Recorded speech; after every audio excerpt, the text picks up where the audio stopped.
नमस्कार, स्वागत छ आदरणीय दर्शक नेपाल टेलिभिजनको साप्ताहिक कार्यक्रम गन्तव्य नेपालमा।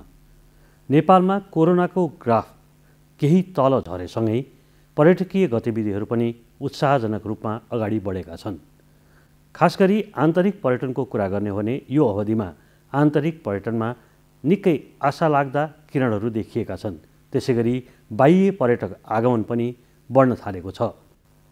आजको कार्यक्रममा हामी मन्त्रालयले, खास गरी सरकारवाला मन्त्रालय पर्यटन मन्त्रालयले यस विषयमा के गरिरहेको छ त, यो महामारी पछिको अवस्थामा नेपालको पर्यटनलाई पुरानै लयमा फर्काउनका लागि सरकारी प्रयास के भइरहेका छन् र सरकारले बजेट मार्फत घोषणा गरेको आन्तरिक पर्यटन काजका विषयमा पनि सरकारले अहिले कार्यविधि तयार गरिसकेको छ। पछिल्लो अवस्था के छ भन्ने विषयमा आज हामी छलफल गर्नेछौँ। यसका लागि हाम्रो स्टुडियोमा संस्कृति, पर्यटन तथा नागरिक उड्डयन मन्त्रालयका प्रवक्ता टोकराज पाण्डे उपस्थित हुनुहुन्छ। पाण्डे सर, यहाँलाई नेपाल टेलिभिजनको यो कार्यक्रममा स्वागत छ। धन्यवाद। खास गरी यो महामारीबाट प्रताडित नेपालको पर्यटनलाई पुरानै लयमा फर्काउनका लागि सरकारी स्तरबाट भएका अहिले पछिल्लो प्रयास चाहिँ के हो? 2019को अन्त्यसँगै कोभिडको महामारी संसारभरि देखा पर्यो। त्योभन्दा अगाडि पर्यटकीय गतिविधिहरू उत्साहजनक रूपले बढेका थिए। हामीले 100वटा मुख्य पर्यटकीय गन्तव्यहरू पहिचान गरेका थियौँ। त्यस्तै गरी नयाँ पर्यटकीय गन्तव्यहरूको खोजी, त्यसको विकास र प्रसारको काम अगाडि बढेको थियो। निजी क्षेत्र अत्यन्तै उत्साही थियो। सरकार त्यसमा सहयोगी भूमिकामा देखिरहेको थियो। यही बिचमा जुन कोभिडको महामारी देखा पर्यो, यसले सबैभन्दा बढी असर गरेको क्षेत्र भनेको सर्भिस सेक्टर हो। विशेष गरेर उड्डयन क्षेत्र, पर्यटकीय गतिविधि हुने क्षेत्र र पर्यटन क्षेत्र। यसले पर्यटन व्यवसायीहरूमा पनि एक खालको निराशा जन्मायो। मानिसहरू पनि आफ्नै घरको बााउन्ड्रीमा बस्नुपर्दा एउटा निराशा, कुण्ठाको अवस्था सिर्जना भयो र एक हिसाबले भन्ने हो भने हामी असाध्यै अप्ठ्यारो अवस्थाबाट गुज्रिराखेका थियौँ। 2021को यो मध्यान्तरतिर आइपुग्दा जब खोपको आविष्कार र खोप लगाउने क्रमले गति लियो, नेपालमा पनि धेरै मानिसहरू डबल भ्याक्सिनेटेड भइसके।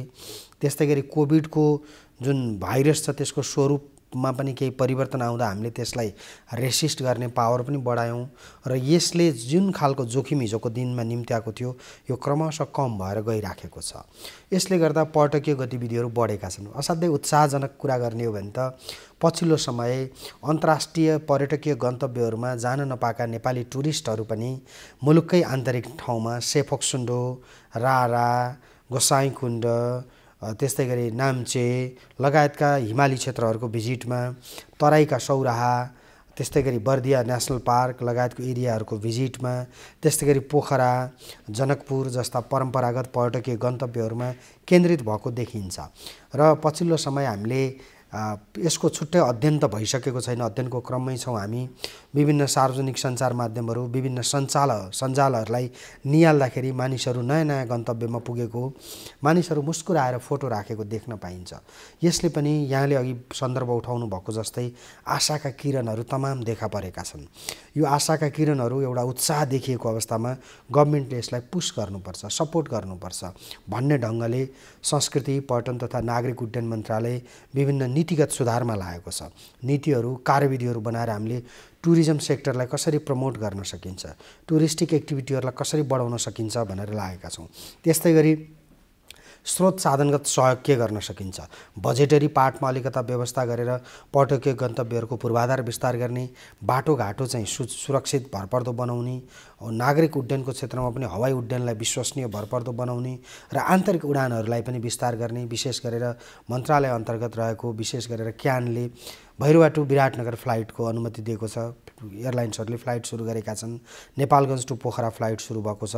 नेपालगञ्जको टुरिस्ट पोखरा आउन पाएको छ। पोखराको मानिसले नेपालगञ्जको स्वाद लिन पाएको छ। यस्ता एक्टिभिटीहरू बढेका छन्। दोस्रो कुरा।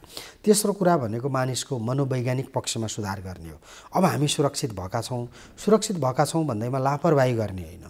कोभिड प्रोटोकललाई हामीले फलो गरेर सेनिटाइज गर्ने, मास्क लगाउने, डिस्टेन्स मेन्टेन गर्ने लगायतका जति पनि कोभिड प्रोटोकलहरू छन् त्यसलाई फलो गर्दै पर्यटकीय गन्तव्यमा जानका लागि हामीले पनि मानिसहरूलाई उत्साही गराएका छौँ।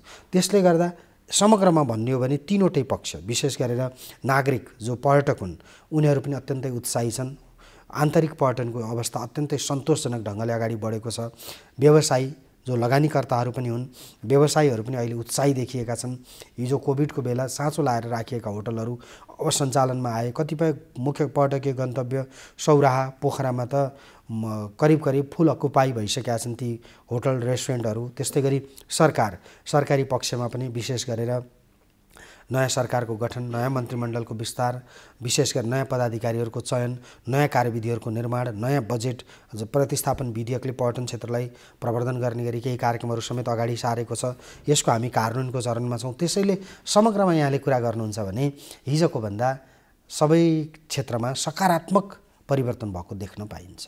सर, हामी कहाँ कुरा गर्दाखेरि योजनाहरू राम्रा आउने, तर कार्यान्वयनको पक्षमा हामी सरकारी तवरबाट चाहिँ कता हाम्रो ढिलासुस्ती हुने कुराहरू विगतदेखि नै हुँदै आएका छन् र यी कुराले चाहिँ मार पर्यो भनेर निजी क्षेत्रले बेला भन्ने पनि गरेका छन्। जस्तो सरकारले आन्तरिक पर्यटन प्रवर्धन गर्नका लागि भनेर पर्यटन काजको कन्सेप्ट ल्याएको त अलि अगाडि नै हो, तर अहिलेसम्म पनि त्यो कार्यान्वयनमा आउन सकेको छैन। अहिले पछिल्लो समय मन्त्रालयले चाहिँ त्यसको कार्यविधि बनायो भन्ने कुरा आएको छ। त्यो कार्यविधिले चाहिँ कहाँ छ र त्यो कार्यविधिले चाहिँ कस्तो खालको कुराहरूलाई समेट्छ र त्यसले चाहिँ पर्यटन प्रवर्धनमा, आन्तरिक पर्यटन प्रवर्धनमा चाहिँ कस्तो खालको योगदान देला? यहाँले उठाउनु भएको प्रश्न अनुसार विशेष गरेर एउटा राम्रो नीति कार्यविधिहरू बन्ने र प्रभावकारी कार्यान्वयन नहुने विषय आयो एउटा। अर्को पार्ट भनेको पर्यटन काज सम्बन्धी कार्यविधिको कुरा हो। यो दुईटै कुरालाई म जोड्छु। खास गरेर कुनै पनि नीति बनाइसकेपछि त्यसलाई कार्यान्वयन गर्नका लागि पर्याप्त मात्रामा स्रोत साधन चाहिन्छ, दक्ष जनशक्ति चाहिन्छ, अर्थात् ब्याकअप पावर चाहिन्छ। हामी जस्तो लिस्ट डेभलप कन्ट्रीहरूमा पर्याप्त स्रोत साधनको कमी नहुँदा नीति राम्रा बन्ने, कार्यान्वयन जटिलता आउने हुन्छ एउटा पार्ट। अर्को पार्ट भनेको दक्ष जनशक्तिको अभाव पनि हो। सँगसँगै हामी अलि ओभर एक्सपेक्ट पनि गर्छौँ। हामीलाई ओभरनाइट चेन्ज पनि चाहिन्छ। रातारात परिवर्तन सम्भव छैन। परिवर्तन भनेको ग्रेजुअल्ली हुन्छ। यसलाई एजिङ थ्योरी भन्छ। जो परिवर्तन ग्रेजुअल्ली भयो त्यो टिकाउ हुन्छ, जो ओभरनाइट चेन्ज गरियो त्यो चाहिँ अलि अस्थिर पनि हुन्छ। त्यसैले हो, यहाँले भने जस्ता राम्रा नीतिहरू, कार्यविधिहरू, बजेटहरू, कार्यक्रमहरू, योजनाहरू बनेका छन्। हामी कार्यान्वयनको चरणमा छौँ। त्यसका केही गल्ती कमी कमजोरीहरू भएका हुन्छन्। हामीले हिजोबाट शिक्षा सिक्दै भोलिको दिनमा यसलाई प्रभावकारी ढङ्गले पूर्ण रूपमा यसबाट नतिजा हासिल हुने गरी अगाडि बढिराखेका छौँ। हो, यहाँले बुझ्नुहुन्छ, विशेष गरेर हाम्रो जस्तो स्रोत साधनको कमी भएका मुलुकहरूमा कार्यान्वयनको पार्ट जहिले पनि चुनौतीपूर्ण हुने गर्छ। त्यो चुनौतीलाई हामीले न्यूनीकरण गर्दै अगाडि बढ्ने हो, पहिलो विषय। दोस्रो विषय, यही सिलसिलामा नेपाल सरकारले विशेषतः कोभिडले थला परेको पर्यटन क्षेत्रलाई प्रवर्धन गर्न के गर्न सकिन्छ भनेर हामी व्यापक छलफलमा जुट्यौँ, अन्तर्क्रिया गऱ्यौँ, विज्ञहरूसँग सुझाव ल्याउँ, व्यवसायीहरूसँग बस्यौँ, सरकारी गैर सरकारी सबै निकायका मानिसहरू एउटै फोरममा भएर हामीले ब्रेन स्टर्मिङ गरिसकेपछि निस्केको एउटा सुन्दर त्यसको पक्ष नतिजा थियो पर्यटन काज। पर्यटन काज सम्बन्धी कार्यविधिले के गर्यो भने विशेष गरेर सार्वजनिक क्षेत्रमा क्रियाशील कर्मचारीहरूलाई वर्षको सर्टेन डेज पर्यटक होलिडे दिएर उनीहरूलाई पर्यटकीय गन्तव्यहरूमा पुर्याउने, नयाँ ठाउँमा पुर्याउने। त्यसले गर्दा खर्च गर्ने क्षमता पनि बढ्छ, मानिसको चहल पहल पनि बढ्छ, पर्यटकीय गतिविधिहरू पनि उकासिन्छन्। पर्यटकीय गतिविधि चल्दाखेरि होटल व्यवसाय मात्रै लाभान्वित हुने होइन, यातायात व्यवसाय मात्रै लाभान्वित हुने। त्यो होटलमा साग सप्लाई गर्ने पनि लाभान्वित हुन्छ, त्यो होटलमा दुध पुर्याउने पनि लाभान्वित हुन्छ। त्यो गाडी सञ्चालन हुँदा गाडीको स्टपको साइडमा नाङ्लो पसल गर्ने मानिस पनि लाभान्वित हुन्छ। अर्थात् यसले समग्र अर्थतन्त्रमा सकारात्मक प्रभाव ल्याउँछ। त्यसैले हामीले पर्यटन काज सम्बन्धी कार्यविधि बनायौँ। कार्यविधि त बनायौँ, तर हाम्रो अपेक्षा के थियो भने ओभरनाइट यो कार्यान्वयनमा जाओस्। ओभरनाइट कार्यान्वयनमा जानुभन्दा पनि हामीले यसलाई तयारी गरेका छौँ। यो तयारी के हो भने हामीले बनाएको पर्यटन काज सम्बन्धी कार्यविधि पूर्ण रूपमा र प्रभावकारी ढङ्गले कार्यान्वयन होस्। यसको विषयमा भोलि कसैले टिक्का टिप्पणी गर्न नपरोस्। निजामती कर्मचारीका लागि अहिले निर्धारण गरिएको पर्यटन सम्बन्धी कार्यविधि भोलि सैनिक क्षेत्रमा, प्रहरीमा, सार्वजनिक संस्थानमा, शिक्षकको रूपमा कार्यरत शिक्षा सेवामा लगायतका सबै क्षेत्रमा यो कार्यविधिको एउटा बेस्ट प्र्याक्टिसको रूपमा अवलम्बन गर्न सकियोस्। हुँदाहुँदै भोलिको दिनमा निजी प्रतिष्ठानहरू, बैंक वित्तीय संस्थाहरूले पनि यो पर्यटन काज सम्बन्धी कार्यविधि बनाएर उनीहरूले पनि लागू गरून्। यसलाई हुबहु लागू गर्नुपर्छ भन्ने होइन, यसका राम्रा विषयहरूलाई लिएर उनीहरूले आफ्नो कार्यविधि बनाएर लागू गरून्, ताकि निजी क्षेत्रमा कार्यरत जनशक्ति पनि पर्यटकीय गन्तव्यमा पुग्न सकोस्, नयाँ नयाँ पर्यटकीय क्षेत्रको अनुभव हासिल गर्न सकोस्। पर्यटकीय गन्तव्यमा पुग्नु भनेको त मानिसलाई ऊर्जामय बनाउनु हो। नयाँ आफ्नो ज्ञान सिप र क्षमतालाई तिखारेर ल्याउनु हो। मानिस रिफ्रेसमेन्ट चाहन्छ। मानिस चलायमान प्राणी हो, तर यो प्राणीलाई पनि बेला बेलामा हामीले रिचार्ज गर्नुपर्छ अथवा सकारात्मक कुराहरू यसमा इन्जेक्ट गर्नुपर्छ। त्यही सिलसिलामा आएको पर्यटन काज सम्बन्धी कार्यविधि हो। हामीले सरकारवालासँग छलफल गरेर यसलाई करेक्सन गरेर व्यवसायहरूसँग छलफल गरेर उनीहरूबाट प्राप्त राम्रा कुराहरूलाई समेटेर अगाडि बढाउने चरणमा छौँ। अब यसलाई हामीले विशेष गरेर कानुन मन्त्रालयबाट सहमति लिन्छौँ, कानुनी स्वरूप मिल्छ कि मिल्दैन भनेर। यसमा हामीले केही बजेटको प्रस्ताव गरेका छौँ। जस्तै कुनै कर्मचारी निश्चित ठाउँको भिजिटमा जाँदा उसलाई कति खर्च सरकारले दिने त, उसको आफ्नो दायित्व के हुने त भन्ने कुरा राखेका छौँ। सरकारी खर्च र सरकारी दायित्व भन्ने बित्तिकै सरकारलाई सिर्जना हुने जुनसुकै दायित्वका लागि हामीले अर्थ मन्त्रालयबाट राय लिनुपर्छ। त्यसैले कानुन मन्त्रालय र अर्थ मन्त्रालयमा जाने क्रममा छ। त्यहाँबाट राय प्राप्त भइसकेपछि अनि यो मन्त्री परिषदबाट निर्णय हुन्छ र कार्यान्वयन हुन्छ। यो अपेक्षा के गरौँ भने राम्रो कुरा तयार भएको छ, राम्रो कुरा तयार भएको छ, तर राम्रो कुरालाई पनि हामीले कार्यान्वयन गर्नका लागि निश्चित तिथि मिति र साइत कुर्नुपर्छ। असल दुईटा जोडीको बिहा हुनलाई पनि त्यो लगन जोड्नु परे जस्तै यसको लागि पनि हामीले असल समयको प्रतीक्षामा छौँ। यो प्रभावकारी ढङ्गले कार्यान्वयन हुन्छ र हाम्रो अपेक्षा विशेष गरेर संस्कृति पर्यटन तथा नागरिक उड्डयन मन्त्रालयको अपेक्षा के हो भने यो कार्यविधि कार्यान्वयनमा आइसकेपछि विशेष गरेर आन्तरिक पर्यटक प्रवर्धन होस्, पर्यटकीय गन्तव्यहरू गुल्जार हुन्, नयाँ नयाँ पर्यटकीय गन्तव्यहरूमा मानिसको चहल पहल बढोस्। त्यसैले यहाँलाई म इन्ट्रेस्टिङ कुरा सेयर गर्छु। कार्यविधिमा हामीले के भन्यो भने ससुराली र घर पाएको ठाउँमा जान चाहिँ यो कार्यविधिले चाहिँ खर्च दिँदैन। नयाँ गन्तव्यमा जानुपर्ने, ससुराली गएर सुविधा नल्याओस्, घरमा गएर सुविधा नल्याओस्, पर्यटकीय क्षेत्रमै पुगोस् भन्ने हाम्रो मकसद हो। यस क्षेत्रमा काम भएको छ। सरले अघि पनि भन्नुभयो नीतिगत सुधारमा पनि मन्त्रालयले काम गरिरहेछ भनेर। जस्तो हामी कहाँ पर्यटन नीति धेरै पुरानो छ। अब निजी क्षेत्रले पनि यो नीतिले चाहिँ नेपालको अहिले पछिल्लो अवस्थाको पर्यटनलाई गभर्न गर्न सक्दैन भनेर पनि कुरा उठाएको छन् र सरकारले पनि नीतिको पुनरावलोकनका लागि काम पनि गरिरहेछ। के छ अहिले यो पर्यटन नीतिको काम चाहिँ कहाँ पुग्यो? विशेष गरेर हुन त हामीसँग पर्यटन ऐन पनि छ, पर्यटन सम्बन्धी नीति पनि छ। विशेष गरेर नीतिहरू, ऐनहरू, नियमहरू, कार्यविधिहरूले यसलाई गति दिने हो। हामी कहाँ छौँ, हामी कुन हिसाबले हिँडेर कहाँ पुग्छौँ भन्नेले लक्ष्य निर्धारण गर्ने हो। त्यसैले त्यो लक्ष्य भनेको वस्तुस्थितिमा आधारित हुनुपर्छ, रियालिटी बेस हुनुपर्छ। पुराना नीतिहरू भयो भने हामी सही गन्तव्यमा पुग्न सक्दैनौँ। त्यसैले पर्यटन नीतिलाई समसामयिक र समय सापेक्ष बनाउनुपर्छ भन्ने कुरामा मन्त्रालय स्पष्ट छ। त्यसैले हामीले पर्यटन सम्बन्धी नीतिको ड्राफ्ट तयार गरेका छौँ, सरकारवालाको छलफल गरेका छौँ र सरकारवालाबाट प्राप्त राय परामर्शको आधारमा यसलाई हामीले अन्तिम रूप दिने चरणमा छौँ।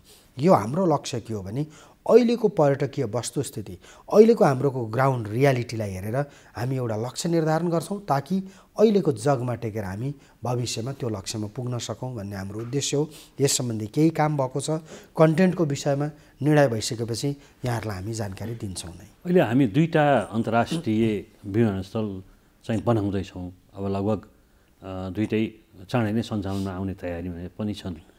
ती 2टा अन्तर्राष्ट्रिय विमानस्थलहरूको भरपुर प्रयोग गरेर नेपालको पर्यटन प्रवर्धन गर्ने हिसाबले चाहिँ मन्त्रालयले सुरुदेखि नै त्यसको प्लानिङ गर्नुपर्छ। अहिले हामी कसरी प्लानिङ गरिरहेछौँ, त्यसको चाहिँ भरपुर उपयोगका लागि चाहिँ हामी अहिले कस्तो खालका चाहिँ कामहरू गरिरहेछौँ? अहिले खास गरेर हामीले राष्ट्रिय गौरवकै आयोजनाका रूपमा गौतम बुद्ध अन्तर्राष्ट्रिय विमानस्थल रूपन्देही भैरवा, पोखरा क्षेत्रीय अन्तर्राष्ट्रिय विमानस्थल कास्की पोखरा र निजगढ अन्तर्राष्ट्रिय विमानस्थल बारा, यी 3वटा विमानस्थलको कन्सेप्टमा अगाडि बढेका छौँ ताकि हामी कहाँ भएको एउटा त्रिभुवन अन्तर्राष्ट्रिय विमानस्थल राजधानी केन्द्रित भयो, यसमा चाप बढी पर्यो, धेरै पहिला बनाइएका पूर्वाधारहरूले अहिलेको मागलाई थेग्न सकेन भन्ने हिसाबले नयाँ एयरपोर्टको कन्सेप्टमा हामी पुगेका हौँ। खास गरेर निजगढ अन्तर्राष्ट्रिय विमानस्थलको हकमा त्यहाँ रुख कटान लगायतका केही इस्युहरू छन्। त्यो इस्युहरूलाई सम्बोधन गरेर हामी अगाडि बढ्ने चरणमा छौँ। यसको प्रगति अहिलेसम्म बताउँदाखेरि त्यति धेरै प्रगति भएको छैन, हामी प्रारम्भिक चरणमै छौँ। खास गरेर गौतम बुद्ध अन्तर्राष्ट्रिय विमानस्थल जसले विश्वका शान्ति दूत, एसियाका तारा, गौतम बुद्धको जन्मस्थल लुम्बिनीलाई बाँकी विश्वसँग जोड्नका लागि हामी गौतम बुद्ध अन्तर्राष्ट्रिय विमानस्थलमा गएका हौँ। गौतम बुद्ध अन्तर्राष्ट्रिय विमानस्थलको काम आजको दिनमा 99% कम्प्लिट भएको छ। त्यहाँका इक्विपमेन्ट, सिभिल वर्क सकिएर अरू इलेक्ट्रिक वर्कहरू, अरू मेकानिकल वर्कहरू, अरू मेसिनरी वर्कहरू पनि अगाडि बढेका छन्। अब त्यहाँ एउटा 2टा काम के बाँकी छ भने गौतम बुद्ध अन्तर्राष्ट्रिय विमानस्थलको रनवे तयार भयो, अफिस तयार भयो, इक्विपमेन्टहरू तयार भए, त्यो एयरपोर्ट अब प्लेन उड्नका लागि योग्य छ। तर प्लेन उडाउनु अगाडि त्यहाँ हामीले दुईटा काम गर्नुपर्ने हुन्छ। एउटा क्यालिब्रेसन फ्लाइट भन्छ, अर्थात् त्यहाँ जोडिएका उपकरणहरूले सही ढङ्गले काम गर्छन् कि गर्दैनन् भन्ने हिसाबले। विमान उडाउने भनेको अत्यन्तै जोखिमपूर्ण काम हो, त्यसैले हामीले असाध्यै धेरै मेसिनहरू र इक्विपमेन्टहरू जोडिएको प्लेन उडाएर त्यसको टेस्ट गरिन्छ।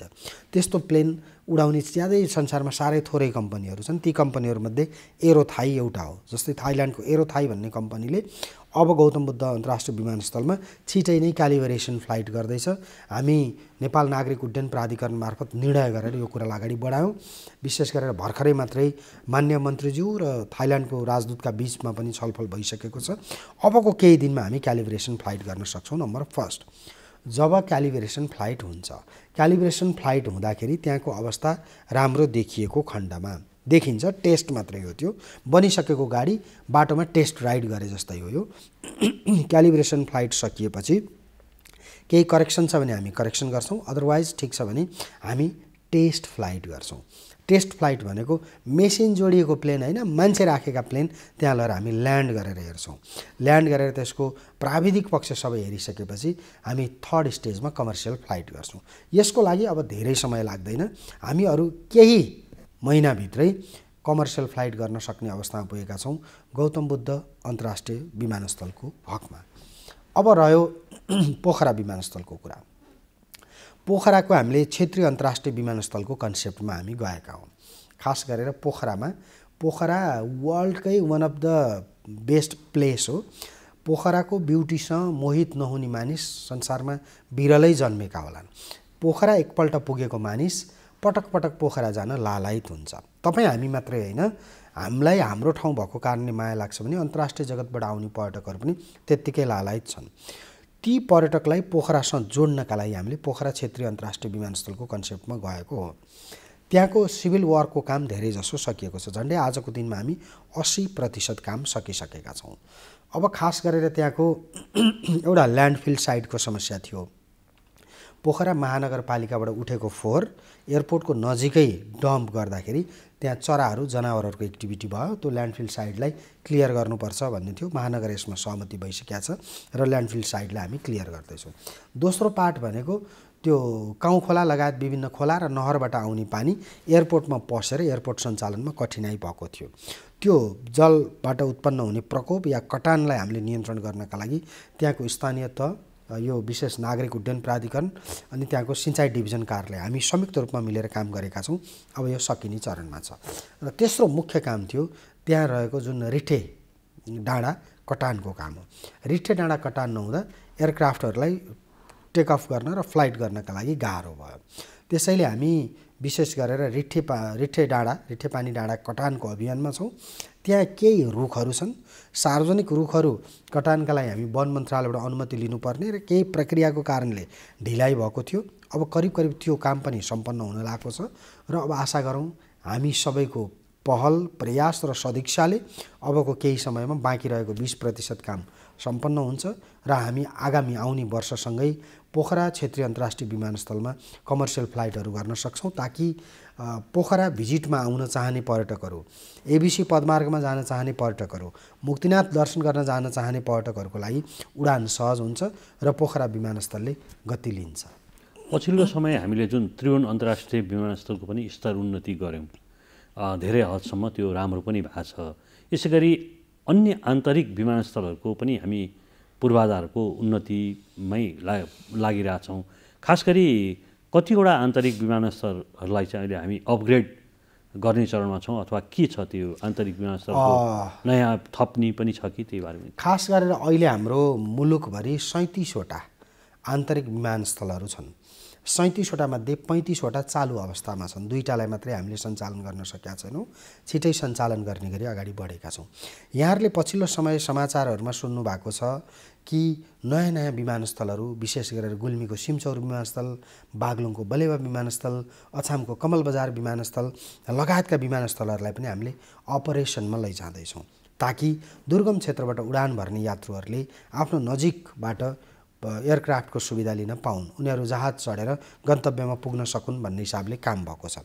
अर्थात् हिजोको दिनमा खुल्ला छाडिएका विमानस्थलहरूलाई स्तरोन्नतिको काम, पार्किङ पिच गर्ने काम, धावन मार्गहरूलाई पिच गर्ने कामहरू, त्यहाँको भवन बनाउने कामहरू, एटिसी कन्ट्रोल बनाउने कामहरू अगाडि बढेको छ एउटा। दोस्रो, भइरहेका विमानस्थलहरूको स्तरोन्नति गर्ने काम, जस्तै धनगढी क्षेत्रीय विमानस्थल, नेपालगञ्ज विमानस्थल, विराटनगर विमानस्थल, त्यस्तै गरी भद्रपुर विमानस्थलको स्तरोन्नतिको काम पनि अगाडि बढेको छ। रनवेलाई फराकिलो बनाउने, भएका बिल्डिङहरूलाई समय सापेक्ष बनाउने, प्राविधिक कन्ट्रोलको पार्टलाई बलियो बनाउने काम पनि सँगसँगै अगाडि बढेको छ।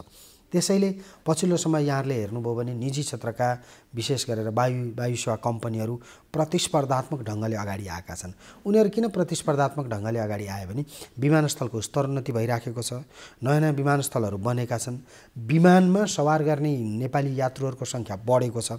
त्यसैले विशेष गरेर सिभिल एभिएसनको पार्टमा हेर्ने हो भने पछिल्लो समय त उत्साहजनक नतिजा देखिएको छ।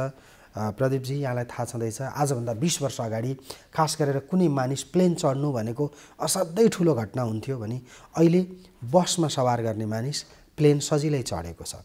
काठमाडौँबाट पोखरा जाँदा बसमै गयो भने पनि 1000-1500 खर्च हुन्छ भने प्लेनमा जाँदा 2000 को आसपास खर्च हुने अवस्था छ।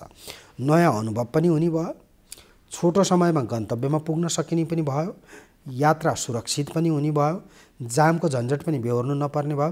त्यसैले मानिसहरू विशेष गरेर विमानप्रति आकर्षित भएका छन्।